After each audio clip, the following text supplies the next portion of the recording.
আসসালামু আলাইকুম। আমরা যে কাউরি যদি বাড়ি যায়, তো বাড়ি যায় বিশেষ করে তখন আমরা একটা জিনিস ধরেন যে হয়তো কালকে হয়তো কোনো কাজে গেলাম বা সে বাড়িতে নাই, তখন আমরা হয়তো ডাইরেক্ট বলি যে না, তার নাম ধরে বলি যে অমুক না বাড়িতে আছো, এরকম আমরা বলে থাকি।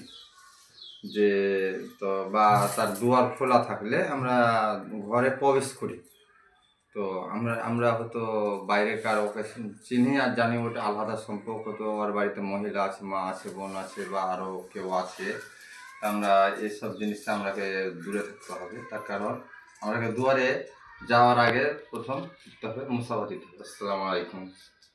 যদি উত্তর দিল একবার মুসাফা করাতে, যদি তাহলে ভাবে না দেয় তো আরেকবার দেখতে হবে, আসসালামু আলাইকুম। তারপরে আবার যদি না উত্তর দেয় তা আবার আসসালামু আলাইকুম দিতে হবে, 3 বার দিতে হবে। না পেলে তুমি ফিরে চলে এসো। কিন্তু আমরা এখন ওরকম দেখতে পাই না। আমরা দেখতে পাই যে ও মুর্তুজা ভাই বাড়িতে আসে, এরকম ভাবে ডাক দিই, কিন্তু আর বা কিছু নাম ধরে ডাক দিই বা অমুকের বা ডাক দিই। হ্যাঁ, বা এগুলো আমাদের মানে ঠিক নয়। এগুলো আমাদের ধরেন যে ইসলাম এরকম মানে কোনো ইয়ে নেই, নিয়ম কারণ নেই। তো আমরাকে এটা ভাবতে হবে যে এরকম করে হয়তো এমনই দেখা গেল যে আমি কাউরের বাড়ি গেলাম, তো তার বাড়িতে গোসল করছে, হয়তো মেয়ে ছেলে গোসল করছে, আর আমি হয়তো বাড়ি না বলে ঢুকে গেলাম, তাহলে হয়তো এটা খুব খারাপ। আর আমরা যদি সালামটা দিই, সালাম দিলে হয়তো ছেলে মানুষ থাকলে হয়তো বেরিয়ে এলো, আর যদি না থাকে তো কোনো মেয়ে ছেলে হয়তো এসে হয়তো দুয়ারের আহ, মানে পদের আড়াল থেকে ও বলবে যে না, উনি নাই। তো আপনি কে বলছেন?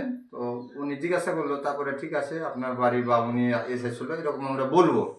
কিন্তু আসলে এই জিনিসগুলো আমাকে জ্ঞান দিতে হয়, খেয়াল করতে হবে যে আজকে হয়তো আমি কাউরির বাড়ি ঢুকলাম, বা কালকে আমার বাড়ি হয়তো কোনো পুরুষ আইলো, কিন্তু আসলে পুরুষ যদি না থাকে তো কোনো কাউরির বাড়ি যাওয়াটা ঠিক হবে না, যেহেতু মহিলা আছে তার কারণে আমাদের যাওয়া ঠিক হবে না।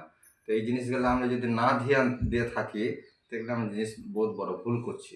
তো আমাকে এগুলো ধ্যান দিতে হবে যে আমরা ইসলাম থেকে দূরে চলে আসি, যে আমরা ইসলামটাকে যথেষ্ট আমরা মাইনে চলবো। আর অনেক সময় দেখতে পাই যে মানুষ হাসি ঠাট্টা করে, হাসি ঠাট্টা করে, এমনই হাসি ঠাট্টা করে মানে জিনিসটা হয়তো হাসি ঠাট্টাটা হিসাবটা যে মিথ্যা কথা বলে বা হাসি ঠাট্টা যে অমুক শোনা অমুক হ্যান ত্যান। কারণ ধরেন যে সেপারেট একটা কাউকে বলছে যে রে তুই অমুক কি তুই, বা কোনো হাসি ঠাট্টা করা, এগুলো আমাদের ঠিক হবে না। কেন যে হাসি ঠাট্টা আমরা করবো না, যতদূর পারবো আমরা যথেষ্ট যে চেষ্টা করতে হবে যে মানুষকে সত্যি কথা বলবে। মিথ্যা কথা কখন বলবে? মিথ্যা কথা আপনার যান যাই যাই আসে, আপনার মিথ্যা কথাটা না বললে আপনার যে হয়তো আপনার মৃত্যু হয়ে যাবে বা আপনার বড় বিপদ চলে আসবে, হয়তো আপনার কখন মিথ্যা কথাটা বলতে হবে? যখন আপনার মানে আপনার মৃত্যু যদি বাঁচাতে পারে তাহলে আপনি মিথ্যা কথা বলেন। কিন্তু আপনি যদি সত্যি কথাটা বলে যদি আপনার মৃত্যুটা হয়, সব থেকে আলহামদুলিল্লাহ ভালো। কিন্তু আপনাকে মিথ্যা কথাটা মানে বিরত থাকতে হবে, দূরে থাকতে হবে। আর আমরা আজকাল বাচ্চা ছেলেদের হাতে হাতে মোবাইল দিই। মোবাইল দেওয়ার কারণে ধরেন ছেলেপিলা নষ্ট হয়ে যায়, পড়া নষ্ট হয়ে যায়, ব্রেনের সমস্যা হয়। আমরা ধরেন যে হয়তো গান বাজনা বা বিভিন্ন রকমের জিনিস দিই। হ্যাঁ, তো ধরেন যে এইসব জিনিসগুলো আমরাকে বিরত থাকতে হবে। আর ছেলেপিলা হয়তো অমানুষ হয়ে যাবে, মোবাইলে বিভিন্ন রকমের বিভিন্ন নোংরা দেখা জিনিস বিভিন্ন ভিডিও দেখা যায় বা গান বাজনা তারা শুনে বা এগুলো শুনে। তো মোবাইলগুলা দেওয়া ঠিক নয়। আর এরপরে ভিডিওতে আরও কিছু কথা বলবো। তো এখান থেকে শেষ করছি। আসসালামু আলাইকুম রহমতুল্লাহি বরকাতুহু।